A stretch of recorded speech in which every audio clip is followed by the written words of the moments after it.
तो आ गए आप लोग ब्लडी सत्य के एक और हैरान कर देने वाले बॉलीवुड हॉरर स्पेशल के खौफनाक एपिसोड में आप सभी लोगों का बहुत बहुत स्वागत है दोस्तों। मैं निखिल आज आप लोगों को बॉलीवुड से जुड़ी हुई थर्ड पार्ट दिखाने वाला हूं, थर्ड एपिसोड दिखाने वाला हूं, जिसको देखने के बाद आप लोगों का भूतों के प्रति, शैतानों के प्रति नजरिया बदल जाएगा। दोस्तों मैंने अपने पिछले एपिसोड में, पिछले दोनों एपिसोड्स में आप लोगों को बॉलीवुड की एक्ट्रेस बिपाशा बासु, अदा शर्मा और सनी लियोनी से जुड़ी हुई भूतिया कहानी के बारे में बताया था दोस्तों। और ये कहानियां ऐसी कहानियां थी जो उन लोगों ने अपने रियल लाइफ में एक्सपीरियंस की थी। जी हाँ दोस्तों, और आज के मैं तीसरे एपिसोड में आप सभी लोगों को बॉलीवुड के एवरग्रीन स्टार गोविंदा से जुड़ी हुई एक ऐसी भूतिया घटना बताने वाला हूं जिसको सुनने के बाद आप लोगों का नजरिया बदल जाएगा, ये सोचने का कि शायद आप लोग ये सोचते होंगे ना कि जो भूत प्रेत होते हैं वो सिर्फ और सिर्फ गरीब लोगों के पास, हम जैसे नॉर्मल लोगों के पास या फिर छोटे मोटे गांव में भी आते हैं। लेकिन ये कहानियां सुनने के बाद आपको ये भी यकीन हो जाएगा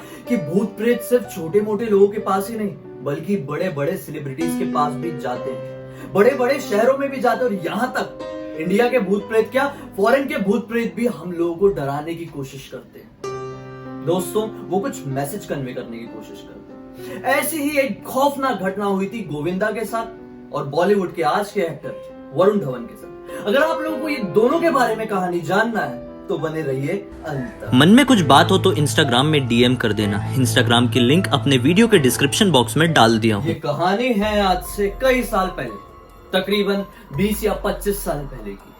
जी हाँ दोस्तों, जब गोविंदा मुंबई से बाहर एक हिल स्टेशन पर अपनी एक फिल्म की शूटिंग कर रहे थे। आज शूटिंग का दिन थोड़ा नॉर्मल दिन था, आज ज्यादा सीन भी नहीं लगे थे। गोविंदा को आज थोड़ा सा आराम था। जैसे ही वो अपने सीन्स कंप्लीट करके अपने होटल के रूम में पहुंचते हैं तो वो क्या पाते हैं कि रूम तो पूरा बिखरा हुआ है। गोविंदा बिखरे हुए रूम को देखकर थोड़ा सा ऑकवर्ड सा फील करते हैं। उनका थोड़ा दिमाग भी खराब होता है कि जब मैं शूटिंग के लिए गया था तो क्यों नहीं किसी होटल के सफाई कर्मचारी ने यहाँ पर आकर सफाई कर दी। दरअसल वो एक तरीके से रिजॉर्ट जैसा ही कुछ था। और ऐसा होता है जब हम कहीं भी रिजॉर्ट में या फिर होटल में कहीं स्टे करने जाते हैं और जब हम बाहर गए हुए रहते हैं तो हमारे रूम में आके साफ सफाई करने वाले लोग हमारे उस रूम की साफ सफाई कर देते हैं। लेकिन आखिर गोविंदा तो इतने बड़े स्टार है, सेलिब्रिटी थे, फिर भी उनके रूम की साफ सफाई क्यों नहीं की गई? उनका थोड़ा दिमाग तो खराब हुआ था। लेकिन अभी रात के तकरीबन 1:30 बज रहे थे। गोविंदा ये सोचते हैं कि यार 1:30 भी बज चुके हैं और कल मेरा सीन जल्दी भी लगने वाला है, कल का दिन शायद बहुत ज्यादा स्ट्रेस भरा होगा। तो मैं ये करता हूँ, अपना रात में आज दिमाग खराब नहीं करता हूँ और जैसे तैसे करके मैनेज करके अपने इसी रूम में सो जाता हूँ। दरअसल रूम बहुत ज्यादा गंदा तो नहीं था, लेकिन रूम हाँ बिखरा हुआ बहुत। देखिए बिखरा हुआ रूम तो बहुत सारे लोगों को पसंद नहीं होता है। ऑब्वियसली सोने के टाइम तो मुझे भी बिखरा हुआ रूम पसंद नहीं है, और वो तो इतने बड़े स्टार हैं। ऐसे ही कुछ सोचकर वो बिस्तर में सोने के लिए चले जाते हैं। जब उनकी नींद नहीं आ रही होती है तो वो ये सोचते हैं कि यार चलो मैं थोड़ी देर गाने सुन लेता हूँ। वो अपने पास में ही रखे हुए एक वॉकमैन में गाने प्ले करते हैं और सुनते हुए सोने की कोशिश करते हैं। गोविंदा को आज बहुत अच्छे से नींद नहीं आ रही, बार बार टूट सी जा रही। फिर सोचते हैं कि आज मैं भगवान का नाम लेकर सोने की कोशिश करता हूँ, क्योंकि कल बहुत ज्यादा शूटिंग है और मेरा कल बहुत दिमाग खराब होने वाला है, तो बेटर है कि मैं आज पूरी तरह से रिलैक्स हो जाऊं। गोविंदा सोने की फिर से कोशिश करते हैं भगवान का नाम लेके, और लकीली उनको 10 मिनट के अंदर नींद लग जाती है। और जैसे ही उनकी नींद लगती है उसके हद से 5 या 7 मिनट बाद उन्हें अपने चेस्ट पर एक प्रेशर सा फील होता है, उन्हें कुछ भार सा फील होता है। धीरे धीरे धीरे धीरे करके वो प्रेशर बढ़ता चले जाता है, वो भार बढ़ता चले जाता है। उनकी नींद लगी हुई है लेकिन उनका ऐसा लगता है कि उनके सीने पर किसी ने बहुत जोर से प्रेशर डाल के रखा। उनको अजीब लगने लगता है और एक टाइम पर प्रेशर इतना ज्यादा बढ़ जाता है कि उनकी नींद खुल जाती है।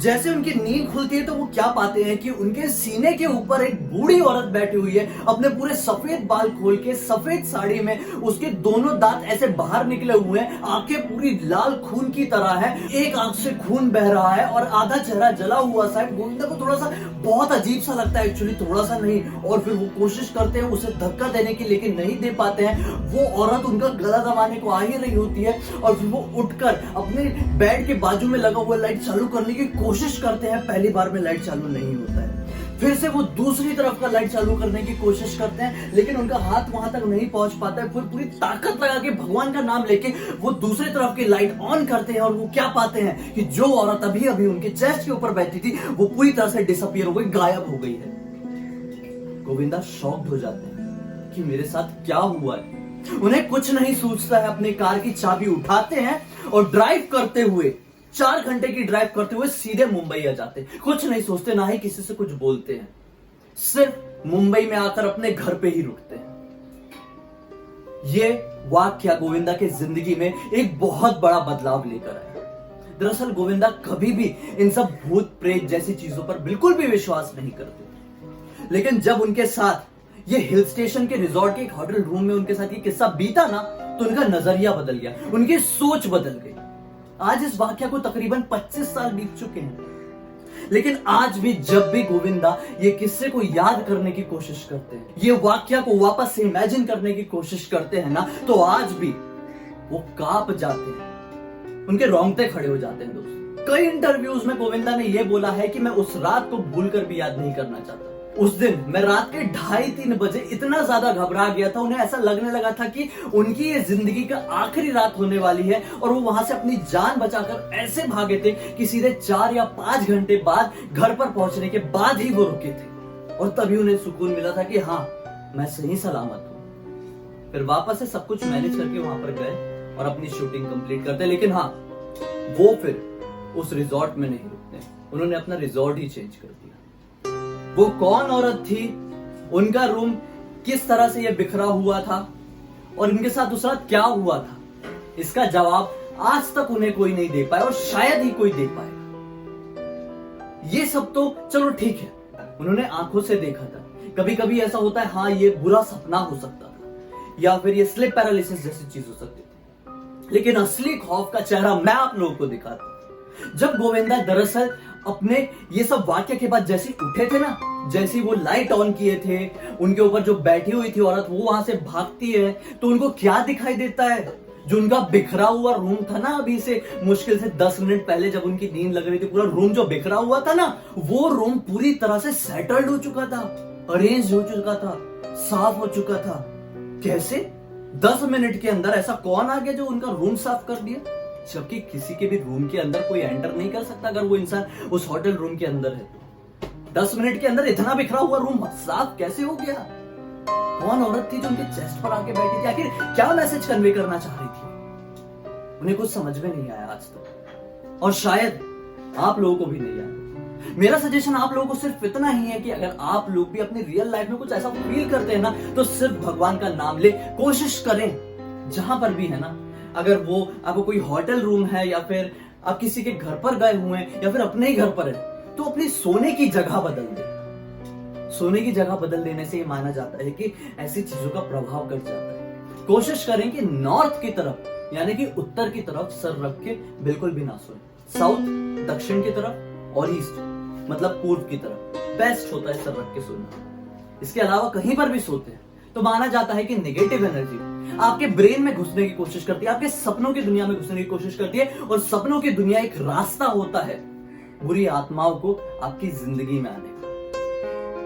ये था उनका खौफनाक सच। तो ये सच्ची कहानी थी। कई इंटरव्यूज में गोविंदा ने ये अपना वाक्य क्लियरली बता चुके हैं, और मुझे भी ऐसे ही पता चला। दोस्तों, मेरे साथ इसी तरह से जुड़े रहिए, क्योंकि मैं डेली इसी तरह के हैरान कर देने वाले खौफनाक वीडियोस आप लोगों के पास लेकर आता हूं, जिसको देखने के बाद आपका मनोरंजन तो होता ही होता है, गारंटी हो गई, और साथ ही साथ आपको अलग तरह की जानकारी भी मिलती है जो आपको किसी और दूसरे चैनल से नहीं मिल सकती। दोस्तों, अभी फिलहाल में मैंने, जैसा कि आप देख पा रहे हैं, बॉलीवुड हॉरर स्पेशल का सीरीज शुरू की है। इसका ये 3rd एपिसोड था। मैं और भी किस्से लेकर आऊंगा बड़े बड़े एक्टर्स के साथ बीते हुए, बहुत ही भूतिया खौफनाक किस्से, जिसको सुनने के बाद आप लोगों की रात तो बदलने वाली है। कल एपिसोड 4 का इंतजार जरूर कीजिएगा। मेरे इस वीडियो को ज्यादा से ज्यादा सब्सक्राइब कीजिए ऐसे लोगों के साथ जिन्हें इस तरह की कहानियों पर बहुत ही ज्यादा इंटरेस्ट आता है। मन में कुछ भी आता है, कोई भी ऐसा टॉपिक आता है ना जिसे आप मेरे साथ डिस्कस करके पूरी दुनिया को बताना चाहते हैं, या फिर मुझसे कुछ बात करना चाहते हैं, तो मैं अपनी वीडियो के डिस्क्रिप्शन बॉक्स में डेली अपने इंस्टाग्राम के लिंक डाल देता हूं। बस वहां पर क्लिक करो, मुझसे जुड़े रहो, डीएम करो, बहुत सारी बातें कर सकते हैं। हाँ, भले कभी कभी रिप्लाई करने में थोड़ा लेट हो जाता हूं, लेकिन हाँ, रिस्पॉन्स सबको करता हूं। जाते जाते बेल आइकन को जरूर दबा देना, क्योंकि मैं जब भी अगली बार से आऊंगा तो उसकी नोटिफिकेशन सबसे पहले आपके मोबाइल में आएगी, घंटी बज जाएगी। तो चलिए कल फिर से मिलते हैं। बहुत बहुत धन्यवाद।